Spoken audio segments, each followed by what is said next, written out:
ব্যক্তি 99টা খুন করেছে। কয়টা? 99টা খুন করে এক আলেমের কাছে গিয়ে বলেছে যে আমার কি তওবা হবে? সে বলেছে না, তওবা হবে না।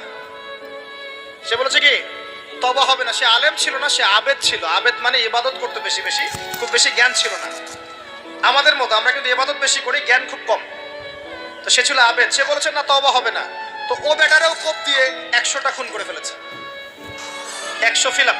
এবার সে চিন্তা করছে যে আমি কি করব। আরেকজন আলেমের কাছে গিয়ে বলছে আমি 100টা খুন করেছি, তওবা হবে?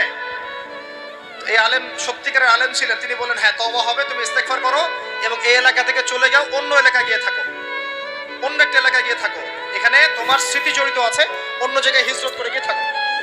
তো সে ব্যক্তি চলে গেল, যাওয়ার পথে তার মৃত্যু হয়ে গেছে। আল্লাহ পাকের ফেরেশতা চলে এসেছে, আযাবের ফেরেশতা এবং জান্নাতের ফেরেশতা, তারা নিজেদের মধ্যে এখন তর্ক করছে কে রূহটা নেবে, আত্মাটা কে নেবে।